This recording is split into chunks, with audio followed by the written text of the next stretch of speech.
શ્રી કૃષ્ણ વિદ્યાર્થી મિત્રો, આજે હું સાયન્સનો પહેલો વિડિયો લેક્ચર આપવા જઈ રહ્યો છું. ધોરણ 10 સાયન્સ કે જેમાં આપણે કુલ 16 ચેપ્ટર હોય છે. 16 ચેપ્ટર કે જેમાં 3 સાયન્સના ભાગમાં ડિવાઈડ થયેલા છે. એમાં પહેલો ભાગ છે રાસાયણિક વિજ્ઞાન, બીજો ભાગ છે જીવ વિજ્ઞાન અને ત્રીજો ભાગ છે ભૌતિક વિજ્ઞાન.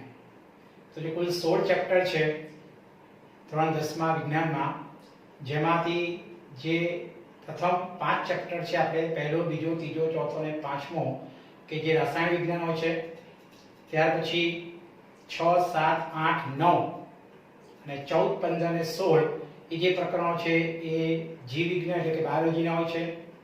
અને ત્યારબાદ જે 10, 11, 12, 13 જે ભૌતિક વિજ્ઞાન એટલે કે ફિઝિક્સના છે.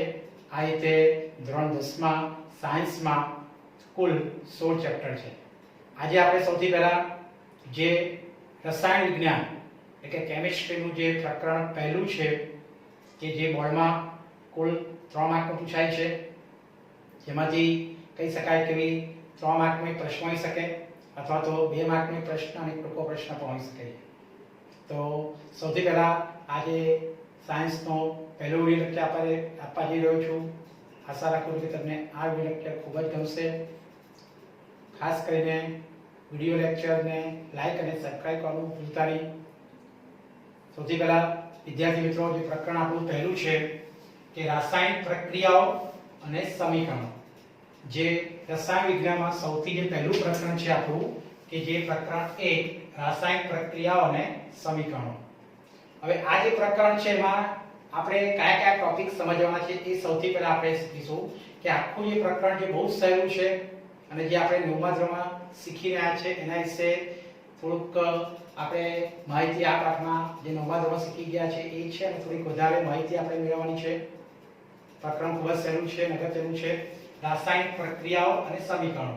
તો સૌથી પહેલા આ પાઠમાં આપણે કયા કયા ટોપિક એટલે કયા કયા જે મુદ્દાઓ ભણવાના છે એ આપણે શીખીશું. તો સૌથી પહેલો ટોપિક છે કે રાસાયણિક સમીકરણો. એ રાસાયણિક સમીકરણોમાં પહેલો ટોપિક છે રાસાયણિક સમીકરણ લખવું. કોઈ પણ રાસાયણિક સમીકરણ કેવી રીતે લખાય, કે ભાઈ રાસાયણિક સમીકરણ છે એ કેવી રીતે લખાય એ ટોપિક આપણે ભણીશું. અને ત્યારબાદ સમતોલિત રાસાયણિક સમીકરણ એટલે કે કોઈ પણ સમીકરણ આપણે શીખી ગયા એ લખ્યા પછી એને સમતોલિત કરવું પડે, એ સમતોલિત કઈ રીતે થાય એ પણ આપણે અભ્યાસ કરીશું. ત્યાર પછી જે બીજો ટોપિક છે અગત્યનો કે રાસાયણિક પ્રક્રિયાઓના પ્રકાર. આ ખાસ આ ચેપ્ટરનો અગત્યનો ટોપિક છે. કુલ આપણે 5 પ્રકાર શીખવાના છે જે આપણે શીખી રહ્યા છે. એમાં પહેલો પ્રકાર છે સંયુગીકરણ પ્રક્રિયા, બીજો પ્રકાર છે વિઘટન પ્રક્રિયા, ત્રીજો પ્રકાર છે વિસ્થાપન પ્રક્રિયા, ચોથો પ્રકાર છે દ્વિવિસ્થાપન પ્રક્રિયા અને પાંચમો પ્રકાર છે ઓક્સિડેશન અને રિડક્શન પ્રક્રિયા. આ જે પાઠ છે એમાં આ પાંચે પાંચ જે રાસાયણિક પ્રક્રિયાના પ્રકાર છે, પાંચે પાંચ પ્રકાર ખૂબ જ અગત્યના છે કે જેની આપણે વ્યાખ્યાઓ શીખવાની છે અને વ્યાખ્યા પર આધારિત તેના ઉદાહરણ જે આ પ્રકારના ખૂબ જ અગત્યના સવાલો છે એ જેમ જેમ પ્રકરણ હું સમજાવીશ એમ આપણે એના પ્રકાર વિશે, એ વ્યાખ્યા વિશે અને ત્યારબાદ એના ઉદાહરણ વિશે શીખીશું. ફરી એકવાર મુખ્ય 5 પ્રકાર છે: સંયુગીકરણ પ્રક્રિયા, વિઘટન પ્રક્રિયા, વિસ્થાપન પ્રક્રિયા, દ્વિવિસ્થાપન પ્રક્રિયા અને ઓક્સિડેશન અને રિડક્શન પ્રક્રિયા. આપણે 9મા ધોરણમાં શીખી તો આયા છે પણ થોડુંક વધારે આપણે આ 10મા ધોરણમાં અભ્યાસ કરીશું. ત્યારબાદ છેલ્લો ટોપિક છે પાઠનો કે રોજિંદા જીવનમાં ઓક્સિડેશન પ્રક્રિયાઓની અસરો. કે ભાઈ આપણા રોજિંદા જીવનમાં કઈ કઈ ઓક્સિડેશન પ્રક્રિયાની અસર જોવા મળે. એમાં પહેલી અસર છે ક્ષારણ, જે આપણે શીખી રહ્યા છીએ કે કાટ લાગવું, ખાસ કરીને વાતાવરણમાં હવા એટલે કે ઓક્સિજન અને ભેજની હાજરીમાં જે ધાતુને કાટ લાગતા અને ક્ષારણ કહીએ છીએ એના વિશે આપણે વધારે પછી શીખીશું. અને ત્યારબાદ ખોરાકપણું એટલે કે ભાઈ ખોરાક ખોરો થઈ ગયો એના વિશે પણ આપણે આ પાઠનો છેલ્લો ટોપિક છે. તો આ પાઠમાં કુલ આટલા ટોપિક એટલે કે આટલું આપણે મુદ્દાઓનો અભ્યાસ કરવાનો. ખાસ કરીને જે અગત્યના મુદ્દાઓ આપણા જે છે એ અગત્યના મુદ્દાઓમાં આજે પાંચે પાંચ જે રાસાયણિક પ્રક્રિયાઓના જે પ્રકાર છે એ રાસાયણિક પ્રક્રિયાના પ્રકાર વિશે શીખવાનું છે.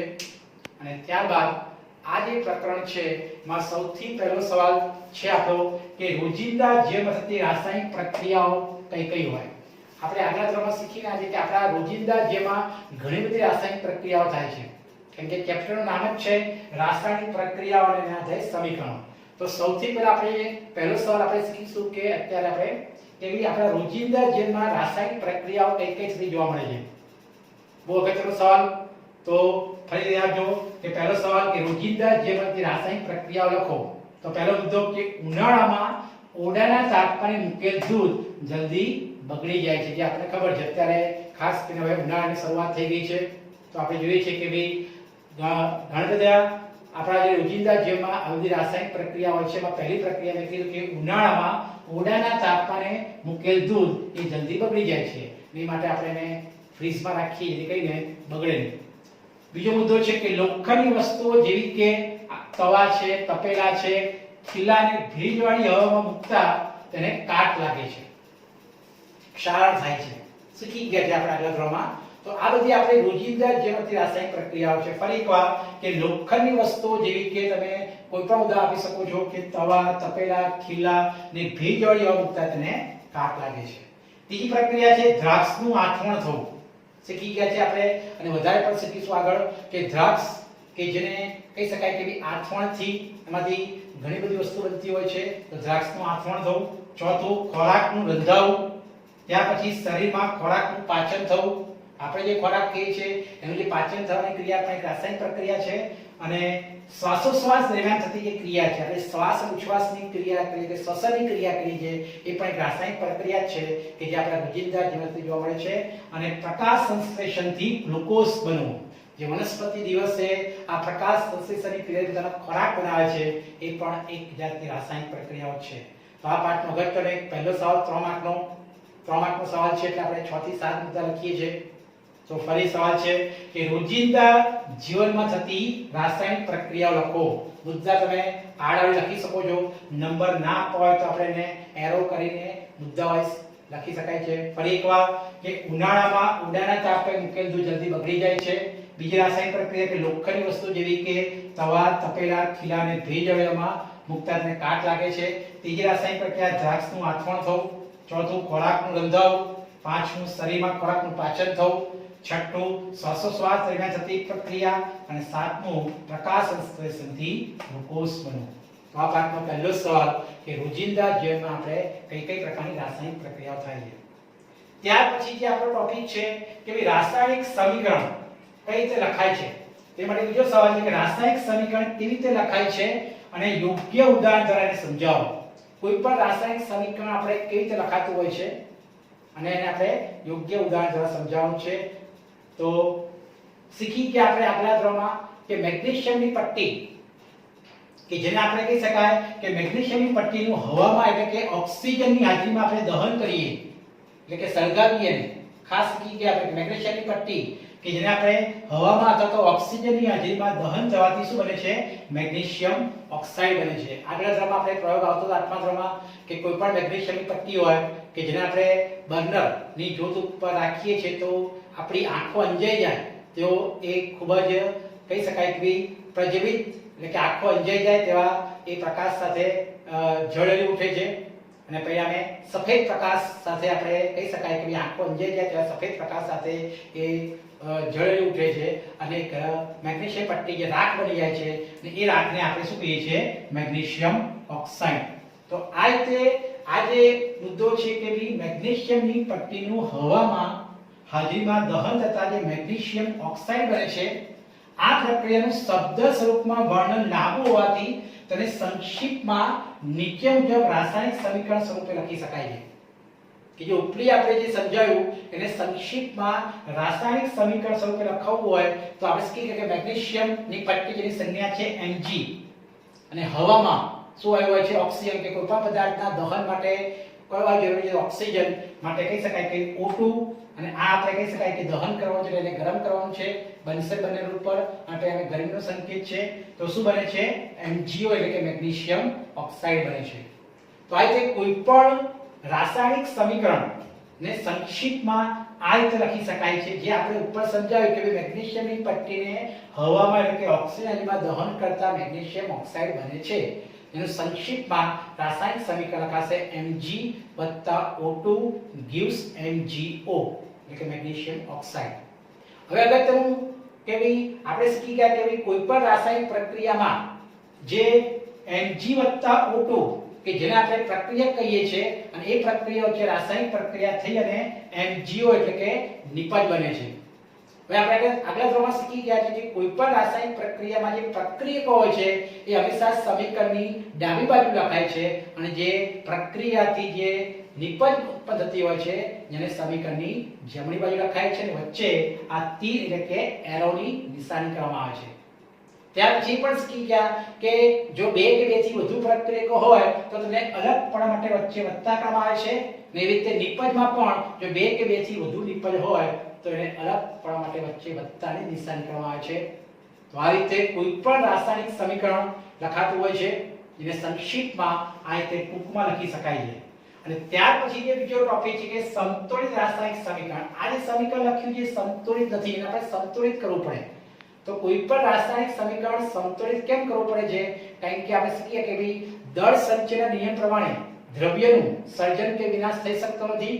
એનો અર્થ કે જે પ્રક્રિયકો અને જે નિપજ છે એની સંખ્યા સમાન હોવી જોઈએ, એટલે કે તેમાં તત્વ કે પરમાણુની સંખ્યા હંમેશા સરખી જ હોવી જોઈએ અને માટે હંમેશા રાસાયણિક સમીકરણને સંતુલિત કરવું પડે છે. તો વિદ્યાર્થી મિત્રો આપણે સમીકરણ સંતુલિત કેવી રીતે થાય એ આગળ પણ શીખી રહ્યા છે. ફરી એકવાર આપણે એ સમીકરણ સંતુલિત કેવી રીતે થાય એ ખૂબ જ અગત્યનું છે. સમીકરણ સંતુલિત કરવું જ પડે છે. બીજી પ્રક્રિયા વિશે પણ આપણે શીખી ગયા છે કે કોઈ પણ સમીકરણ જેમ કે આપણે આ સમીકરણ લખીએ કે Mg+O2 gives MgO magnesium oxide બને છે. આપણે એને ગરમ કરીએ છીએ તો કેવી બનશે? બંને ઉપર આપણે સળગાવીએ છીએ તો મેગ્નેશિયમ ઓક્સાઇડ બની જાય. હવે કોઈ પણ સમીકરણ લખ્યા પછી એની જે ભૌતિક અવસ્થાની સંજ્ઞાઓ લખવી પડે છે. જે પણ આપણે શીખીને આવ્યા છીએ કે ભૌતિક અવસ્થાઓની સંજ્ઞા એટલે કે કોઈ પણ ભૌતિક અવસ્થા જો તે ઘન સ્વરૂપમાં હોય તો આપણે એને S લખીએ છીએ, ઘન સ્વરૂપમાં હોય તો એને S લખીએ છીએ. જો તે પ્રવાહી સ્વરૂપમાં હોય તો એને લિક્વિડ એટલે કે L કહીએ છીએ. ઘન સ્વરૂપને આપણે સોલિડ એટલે કે S કહીએ છીએ. આ ભૌતિક અવસ્થાની સંજ્ઞાઓ છે. ઘન સ્વરૂપ એટલે સોલિડ એટલે S, જો પ્રવાહી સ્વરૂપ હોય તો લિક્વિડ એટલે L, જો વાયુ સ્વરૂપે હોય તો G એટલે કે ગેસ અને જો પાણીમાં દ્રાવણ હોય એટલે કે જલીય દ્રાવણ હોય તો એને AQ જેવા આપણા ભૌતિક અવસ્થાની સંજ્ઞા સ્વરૂપે આપણે દર્શાવવું જ પડે છે. કોઈ પણ સમીકરણમાં જે પ્રક્રિયકો અને નિપજની ભૌતિક અવસ્થાની સંજ્ઞા અચૂક લખવી જરૂરી છે. તો આપણે સંજ્ઞાઓ અચૂક લખવી પડે છે. તો સૌથી પહેલા આપણે ખબર છે કે મેગ્નેશિયમ જે પટ્ટી છે જે ઘન સ્વરૂપમાં એટલે કે સોલિડ હોય છે, S લખવો પડે. એની પ્રક્રિયા આપણે કરવાની છે વાયુ સાથે. કયા વાયુ સાથે? ઓક્સિજન વાયુ. વાયુ એટલે એની સંજ્ઞા આવશે G. અને ત્યાર પછી બને છે મેગ્નેશિયમ ઓક્સાઇડ. આપણે એને ગરમ કરીશું હવાની હાજરીમાં તો મેગ્નેશિયમ ઓક્સાઇડ એટલે કે MgO જે પટ્ટી સળગીને રાખ થઈ જાય છે જે ઘન સ્વરૂપમાં હોય છે એટલે કે એની સંજ્ઞા આવશે MgO એટલે કે મેગ્નેશિયમ ઓક્સાઇડ જે સોલિડ એટલે કે ઘન સ્વરૂપમાં હોય માટે S લખાશે. વિદ્યાર્થી મિત્રો આ રીતે સમીકરણ માન્ય ભૌતિક અવસ્થાની જે સંજ્ઞાઓ છે લખવી ખૂબ જ જરૂરી છે. અને ત્યાર પછી હવે એને સંતુલિત કરવું પડે છે. સંતુલિત શીખી ગયા આપણે. કોઈ પણ રાસાયણિક સમીકરણ સંતુલિત કરવું એટલે કે ડાબી બાજુ જે પ્રક્રિયકો હોય અને જમણી બાજુ નિપજ હોય તેમાં તત્વ કે પરમાણુની સંખ્યા સરખી કરવી પડે. આ રીતે સમીકરણ બેલેન્સ થાય છે, સંતુલિત થાય છે. તો જોઈએ આપણે કે ડાબી બાજુ જે પ્રક્રિયકો છે એમાં કયા કયા તત્વોના પરમાણુ છે? તો Mg નો એક પરમાણુ છે. એટલે નિપજમાં પણ Mg નો એક પરમાણુ છે. જ્યારે પ્રક્રિયકમાં ઓક્સિજનના બે પરમાણુ છે. એનો અર્થ કે નિપજમાં પણ ઓક્સિજનના બે પરમાણુ હોવા જોઈએ. તો એનો અર્થ કે આ સમીકરણ સંતુલિત નથી. આપણે એને સમીકરણ સંતુલિત કરવું પડે. તો એ માટે સમીકરણ સંતુલિત કરવા માટે જે ઓક્સિજનના બે પરમાણુ જે આપણે પ્રક્રિયકમાં આપ્યા છે તો એનો અર્થ કે નિપજમાં પણ ઓક્સિજનના બે પરમાણુ હોવા જોઈએ. તે માટે કહી શકાય કે O ના બે પરમાણુ છે. માટે નિપજમાં બે પરમાણુ મૂકવા માટે કોઈ પણ જે તમે સંખ્યા લખો છો એ સમીકરણની આગળ જ લખાય છે, નીચે લખાતી નથી. જે તે અણુસૂત્ર હોય એની આગળ જ આપણે જે તે સંખ્યા લખીએ છીએ. આ સમીકરણને સંતુલિત કરવા માટે શીખી ગયા છે. ફરી એકવાર કે ભઈ ઓક્સિજનના બે પરમાણુ, અહીંયા આગળ નિપજમાં એક જ પરમાણુ છે માટે બે પરમાણુ કરવા માટે મારે MgO ની આગળ બે લખવા પડશે. તો આ જે બે લખ્યા એ હંમેશા કોઈ પણ રાસાયણિક સમીકરણની આગળ જ લખાય છે, નીચે લખવામાં આવતું નથી. તો તો આજે બે લખ્યા તો આ બે લખવાથી Mg ના પણ બે પ્રમાણ થશે અને O ના પણ બે પ્રમાણ થઈ જશે. તો O ના તો બે પ્રમાણ થઈ ગયા નિપજમાં, અહીં પણ પ્રક્રિયકમાં O ના બે પ્રમાણ થઈ ગયા, પરંતુ હવે નિપજમાં અહીં બે લખવાથી Mg ના બે પ્રમાણ થાય છે, અહીં આગળ Mg ને એક જ પ્રમાણ થાય છે, માટે બે પ્રમાણ કરવા માટે આપણે આગળ બે લખવું પડશે. જેથી કરીને Mg ના પણ બે પ્રમાણ પ્રક્રિયકમાં થઈ ગયા અને Mg ના બે પ્રમાણ નિપજમાં થઈ ગયા. એવી રીતે ઓક્સિજન ના બે પ્રમાણો પ્રક્રિયકમાં થઈ ગયા અને ઓક્સિજન ના બે પરમાણુ નિપજમાં થઈ ગયા. તો આ રીતે સમીકરણ આપણું સંતુલિત થઈ ગયું કે 2Mg O2 gives 2MgO. આ આપણે સમીકરણ સંતુલિત કર્યું કહેવાય. અને ત્યારબાદ સમીકરણ સંતુલિત કરવું ખાસ જરૂરી છે. જો સમીકરણ સંતુલિત તમે નહીં કરો તો તમારો માર્ક કપાઈ શકે છે. અને સમીકરણ લખ્યા પછી સંતુલિત કરવાનું છે ત્યાં બધી ભૌતિક અવસ્થાની સંજ્ઞાઓ એ પણ લખવી ખૂબ જ જરૂરી છે. તો આ રીતે કોઈ પણ રાસાયણિક સમીકરણ કઈ રીતે લખાય અને સંતુલિત રાસાયણિક સમીકરણ કેવી રીતે થાય એ રીતે આપણે શીખી ગયા. બીજા ઘણા બધા ઉદાહરણ છે, જે ઉદાહરણ આપણે લઈએ. બીજું એક ઉદાહરણ છે કે ભાઈ ઝિંક ધાતુ, ઝિંક જેની પ્રક્રિયા કરું છું હું સલ્ફ્યુરિક એસિડ સાથે H2SO4 સાથે. તો આ બંને વચ્ચે પ્રક્રિયકો છે, બંને વચ્ચે પ્રક્રિયા થઈ અને ઝિંક સલ્ફેટ ZnSO4 અને પ્લસ એક વાયુ ઉત્પન્ન થાય છે, હાઇડ્રોજન વાયુ ઉત્પન્ન થાય છે. તો આ રીતે કોઈ પણ રાસાયણિક સમીકરણ આપણે લખીએ છીએ. ને રાસાયણિક સમીકરણ કે જે આપણે કીધું કે ભઈ એની સંજ્ઞા ભૌતિક અવસ્થાઓને જે સંજ્ઞા સ્વરૂપે ઝિંક હંમેશા કયા સ્વરૂપમાં હોય છે તો ઝિંક જે ઘન સ્વરૂપમાં હોય એટલે કેસ લખવામાં આવશે. સલ્ફ્યુરિક એસિડ કે જે જલીય દ્રાવણ છે AQ, ઝિંક સલ્ફેટ બને છે નિપજમાં એ પણ AQ આવશે. અને ત્યારબાદ હાઇડ્રોજન વાયુ કે જે આપણે વાયુ છે એટલે કે G સ્વરૂપે. હવે આ જે પ્રક્રિયા લખ્યા પછી એને સમીકરણ સંતુલિત છે કે ચેક કરીએ તો પ્રક્રિયકમાં Zn નો એક પરમાણુ અને નિપજમાં પણ Zn નો એક પરમાણુ.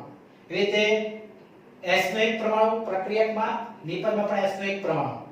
ઓક્સિજનના 4 પરમાણુ, નિપજમાં પણ ઓક્સિજનના 4 પરમાણુ. એ રીતે હાઇડ્રોજનના 2 પરમાણુ પ્રક્રિયકમાં અને હાઇડ્રોજનના 2 પરમાણુ નિપજમાં. એટલે કે આ જે લખેલ સમીકરણ એ સંતુલિત જ છે, માટે કહી શકાય કે સંતુલિત કરવાની જરૂર નથી. તો આ બીજા ઘણા બધા ઉદાહરણ છે કે જે આપણે ત્યાર પછી જોઈએ છીએ. વિદ્યાર્થી મિત્રો, હવે આપણે બીજા સવાલ તરફ જઈએ. રાસાયણિક પ્રક્રિયા દરમિયાન કેવા ફેરફારો જોવા મળે છે? આ પણ એક અગત્યનો સવાલ છે કે આપણે જે રાસાયણિક પ્રક્રિયા થતી હોય છે એ રાસાયણિક પ્રક્રિયા દરમિયાન કેવા ફેરફારો જોવા મળે છે. સવાલ એવો છે કે રાસાયણિક પ્રક્રિયા દરમિયાન કયા કયા પ્રકારના ફેરફારો થાય. તો પહેલો મુદ્દો આવશે કે પદાર્થની ભૌતિક અવસ્થા બદલાય છે. શીખી ગયા આપણે કે કોઈ પણ પદાર્થની ભૌતિક અવસ્થામાં રાસાયણિક પ્રક્રિયાથી ફેરફાર થતો હોય છે. બીજું કે પદાર્થમાં રંગ પરિવર્તન પણ જોવા મળે. રંગ પરિવર્તન જ્યારે આપણે શીખીશું ઘણી બધી રાસાયણિક પ્રક્રિયાઓ દરમિયાન પદાર્થનો રંગ બદલાતો હોય છે. ત્રીજું કે પ્રક્રિયા દરમિયાન અમુક વાયુઓ ઉત્પન્ન થતા હોય છે. ઘણી બધી રાસાયણિક પ્રક્રિયા આપણે શીખીશું એમાં જ્યારે પ્રક્રિયકો વચ્ચે પ્રક્રિયા થઈ અને જે નિપજ હોય છે એમાં ઘણા બધા વાયુ ઉત્પન્ન થતા હોય છે અને પ્રક્રિયા દરમિયાન તાપમાનમાં પણ ફેરફાર થાય છે. જેના આધારે આપણે ઉષ્મા શોષક પ્રક્રિયા, ઉષ્મા ક્ષેપક પ્રક્રિયા પણ ઉદાહરણ પાછા શીખીશું. તો આ એક 2 માર્કનો સવાલ છે કે રાસાયણિક પ્રક્રિયા દરમિયાન કેવા ફેરફાર જોવા મળે. તો રાસાયણિક પ્રક્રિયા દરમિયાન ફરી એકવાર કે પદાર્થની ભૌતિક અવસ્થા બદલાય છે. બીજું કે પદાર્થમાં રંગ પરિવર્તન જોવા મળે છે. ત્રીજું કે પ્રક્રિયા દરમિયાન અમુક વાયુ ઉત્પન્ન થાય છે અને ચોથું કે પ્રક્રિયા દરમિયાન તાપમાનમાં ફેરફાર થાય છે. વિદ્યાર્થી મિત્રો, મુદ્દા વાઇઝ લખવાનું છે. કોઈ પણ સવાલ તમે 2 માર્કનો હોય, 3 માર્કનો હોય કે 4 માર્કનો હોય એને મુદ્દા પાડી લખો. નંબર ના આપવા હોય તો ફુદરી અથવા કોઈ પણ તમે નિશાની કરી શકો છો. પણ ખાસ ધ્યાન આપવાનું કે કોઈ પણ સાયન્સમાં જ્યારે તમે જવાબ લખો છો ત્યારે એ જવાબના પરફેક્ટ મુદ્દા પડેલા હોવા જોઈએ. મુદ્દા આડાવડી ચાલશે પણ મુદ્દા ખાસ પાડવાના છે. ત્યાર પછી હવે આપણે કેટલીક રાસાયણિક પ્રક્રિયાઓ શીખવાની છે. આપણે સમજાવ્યું મેં કે કોઈ પણ રાસાયણિક પ્રક્રિયાઓમાં સમીકરણ જે આપણે લખવાના છે અને પછી સંતુલિત કરવાનું છે કે નીચે દર્શાવેલ રાસાયણિક પ્રક્રિયાઓ માટે સંતુલિત સમીકરણ લખો. તમને આવું પૂછી શકે છે કે તમને કોઈ પણ આ રીતે રાસાયણિક પ્રક્રિયા આપશે અને એ રાસાયણિક પ્રક્રિયાનું આપણે લખ્યા પછી એનું સમીકરણ સંતુલિત કરવાનું છે. તો એક પહેલું સમીકરણ છે કે હાઇડ્રોજન વત્તા ક્લોરીન. તો આ બંને વચ્ચે પ્રક્રિયાઓ છે, પ્રક્રિયા થઈ અને હાઇડ્રોજન ક્લોરાઇડ બને છે. તમને એક્ઝામમાં આ રીતનું આપી દેશે અને કહેશે કે રાસાયણિક પ્રક્રિયા લખી અને એને સમીકરણને સંતુલિત કરો. તો હાઇડ્રોજન કે જે આપણે ખબર સૂત્ર કે હાઇડ્રોજન વાયુ સ્વરૂપમાં આવે છે એટલે કે H2 વાયુ આવશે અને પ્લસ ક્લોરીન એટલે ક્લોરીન વાયુ એટલે કે Cl2 બંને વાયુઓ છે માટે ભૌતિક અવસ્થાની સંજ્ઞા કે બંને વાયુ હોય એટલે આપણે G બતાવવું ખૂબ જ જરૂરી છે. ખાસ ધ્યાન આપજો કોઈ પણ પ્રક્રિયકોમાં જેનું ભૌતિક અવસ્થાની જે સંજ્ઞા લખવી ખૂબ જ જરૂરી છે. તો આ બંને વચ્ચે પ્રક્રિયાને શું બને છે હાઇડ્રોજન ક્લોરાઇડ જેને આપણે HCl કહીએ છીએ જેને બીજું નામ છે હાઇડ્રોક્લોરિક એસિડ પણ કહેવાય. આ હાઇડ્રોજન ક્લોરાઇડ અથવા હાઇડ્રોક્લોરિક એસિડ પણ કહેવાય છે. તો આ બંને વચ્ચે પ્રક્રિયા થઈ અને હાઇડ્રોક્લોરિક એસિડ કે જે બને છે.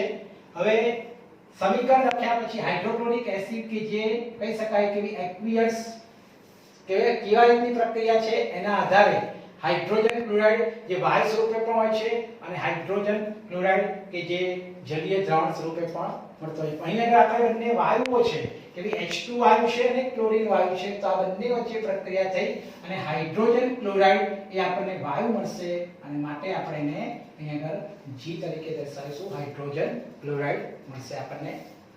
હવે સમીકરણ બેલેન્સ કરવું પડે છે.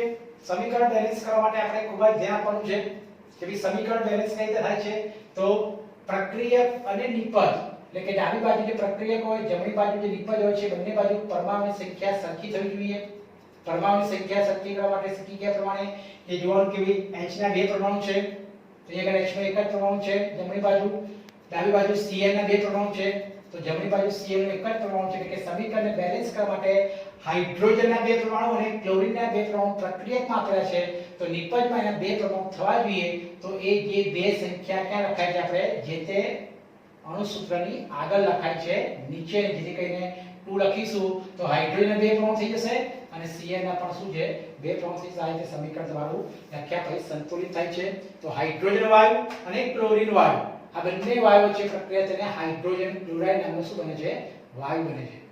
ત્યાર પછી સોડિયમ ની પ્રક્રિયા આપણે પાણી સાથે કરવાથી સોડિયમ હાઇડ્રોક્સાઇડ અને હાઇડ્રોજન વાયુ ઉત્પન્ન થાય છે. તો એની સંજ્ઞા આપણે કે સોડિયમ ની સંજ્ઞા શું હોય છે Na પ્લસ પાણી એટલે H2O. તો આ બંને વચ્ચે પ્રક્રિયા થઈને નિપજ શું બને છે સોડિયમ હાઇડ્રોક્સાઇડ એટલે કે NaOH. સૂત્ર તમને એના અણુસૂત્ર ખાસ આવવા જોઈએ અને હાઇડ્રોજન એટલે કે H2O. તો આ રીતે બંને વચ્ચે પ્રક્રિયા છે. સોડિયમ ઘન સ્વરૂપમાં હોય છે અને સોડિયમ ધાતુ છે એટલે ઘન સ્વરૂપમાં હોય અને ઘન સ્વરૂપમાં એટલે આપણે S તરીકે સોલિડ. પાણી કે જે પ્રવાહી સ્વરૂપમાં હોય એટલે L લખાય છે. NaOH સોડિયમ હાઇડ્રોક્સાઇડ કે જેનું પાણીમાં દ્રાવણ બને એટલે કે એક્વિયસ કહેવાય એક્યુ કહેવાય અને હાઇડ્રોજન વાયુ છે એટલે આપણે એને G લખીએ સંજ્ઞા લખીએ. ત્યાં પછી સમીકરણ આપણે સંતુલિત કરવું પડે છે બેલેન્સ કરવું પડે કે બંને બાજુ ડાબી બાજુ એટલે કે પ્રક્રિયક અને જમણી બાજુ એટલે કે નિપજ બંને બાજુ જે તત્વ અથવા જે પરમાણુ છે એની સંખ્યા આપણે સરખી કરવી પડે.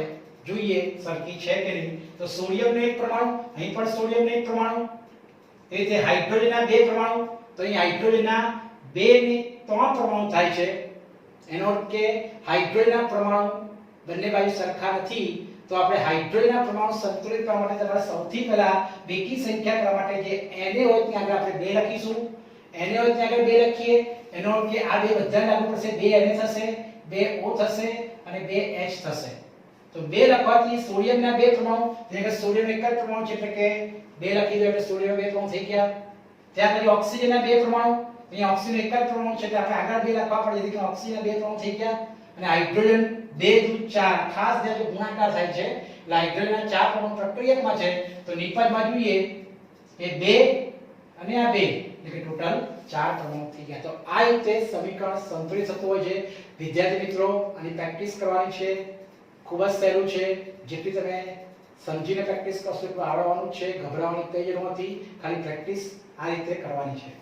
ત્યાર પછી સોડિયમ હાઇડ્રોક્સાઇડ ત્રીજું સમીકરણ છે. સોડિયમ હાઇડ્રોક્સાઇડની આપણે હાઇડ્રોક્લોરિક એસિડ વડે પ્રક્રિયા કરીએ તો સોડિયમ ક્લોરાઇડ અને પાણી એ નિપજમાં બને છે. તો સૂત્ર આપણે આવે કે સોડિયમ હાઇડ્રોક્સાઇડ એટલે કે NaOH પ્લસ એને આપણે હાઇડ્રોક્લોરિક એસિડ એટલે કે HCl જોડે પ્રક્રિયા કરીએ તો આ બંને વચ્ચે પ્રક્રિયા આપણે સોડિયમ ક્લોરાઇડ ને આપણે સામાન્ય ભાષામાં મીઠું કહીએ છીએ અને પ્લસ NaCl નું સૂત્ર આવવું જોઈએ આપણે અને પ્લસ પાણી એટલે કે H2O. દરેકની ભૌતિક અવસ્થાની સંજ્ઞા આપવી પડે. સોડિયમ હાઇડ્રોક્સાઇડ કે જેનું જલીય દ્રાવણ એક્યુ આવશે એક્વિયસ જલીય દ્રાવણ HCl પણ જલીય દ્રાવણ પાણીમાં બને છે હાઇડ્રોક્લોરિક એસિડ, જ્યારે સોડિયમ ક્લોરાઇડ જે બને છે પાણીમાં દ્રાવણ એટલે એક્યુ અને પાણી એટલે કે લિક્વિડ, એને આપણે L કહીએ છીએ. તો આ રીતે દરેકની સંજ્ઞા લખવી ખૂબ જ જરૂરી છે. ભૌતિક અવસ્થાઓની સંજ્ઞા લખવી પડે. હવે એને સંતુલિત છે કે જોઈએ, બંને બાજુની પ્રક્રિયક અને નિપજ બંને બાજુ જે તે તત્વના પરમાણુની સંખ્યા સરખી હોવી જોઈએ. તો જોઈએ કે ભાઈ ડાબી બાજુ જે NaOH માં Na એટલે સોડિયમ એક પરમાણુ છે, તો એક પણ નિપજમાં સોડિયમ પરમાણુ છે એટલે સંતુલિત છે. O ના એક પરમાણુ, તો અહીં પણ O નો એક પરમાણુ છે એટલે સંતુલિત છે. ડાબી બાજુ H ના 1 અને 2, ખાસ ધ્યાન આપજો કે સરવાળો કરવાનો છે, જે પ્રક્રિયકમાં જે તે પરમાણુનો સરવાળો કરવાનો છે. તો એક પરમાણુ અને એક ને બે પરમાણુ છે. તો જમણી બાજુ જે નિપજમાં પણ હાઇડ્રોજનના બે પરમાણુ આપેલા જ છે એટલે કે હાઇડ્રોજન પરમાણુ પણ સંતુલિત છે અને ક્લોરીન 1 તો ક્લોરીન 1 એટલે કે આપેલ સમીકરણ સંતુલિત છે. તો આ રીતે કોઈ પણ રાસાયણિક સમીકરણ તમને પૂછી શકે છે. એ રાસાયણિક સમીકરણ ને તમારે સંકેતમાં લખી અને ડાબી બાજુ અને જમણી બાજુ બંને બાજુ પ્રક્રિયક અને નિપજ ની મારેલા તત્વના પરમાણુ સંખ્યા સરખી જોઈ જોઈએ. તો આ રીતે વિદ્યાર્થી મિત્રો ખૂબ જ આ રાસાયણિક સમીકરણની પ્રેક્ટિસ કરો. જે રાસાયણિક સમીકરણ આપણે બીજા બાજુ ચલાવીશું, જેમ જેમ પ્રક્રિયા આવશે એમ આપણે એ રાસાયણિક સમીકરણ લખી અને એની પ્રેક્ટિસ કરીશું. તો આ પાઠનો આ પહેલો ટોપિક કે ભાઈ રાસાયણિક સમીકરણ શું છે, એને કેવી રીતે લખાય, પ્રક્રિયા કોને કહેવાય, નિપજ કોને કહેવાય અને રાસાયણિક સમીકરણ લખ્યા પછી સમીકરણ કેવી રીતે સંતુલિત થાય એની પ્રેક્ટિસ ખાસ કરજો. વિદ્યાર્થી મિત્રો, આજે પાઠનો પહેલો ટોપિક હતો. ત્યાર પછી જે રાસાયણિક પ્રક્રિયાનો પ્રકાર છે એ આપણે બીજા લેક્ચરમાં લઈશું. આશા રાખું છું કે મારો આ વિડિયો તમને ખૂબ જ ગમ્યો હશે. જે તે સવાલ આપણે ચલાવ્યા છે એ ધ્યાનથી સમજીને તૈયાર કરો અને ખાસ ધ્યાન આપો કે સાયન્સમાં લખીને તૈયાર કરો, જેથી કરીને તમને ખૂબ જ એ જલ્દી આવડી જશે અને જલ્દી યાદ પણ રહેશે. વિદ્યાર્થી મિત્રો, મારા આ વિડિયોને લાઈક કરો, સબસ્ક્રાઇબ ખાસ કરો. જય શ્રી કૃષ્ણ.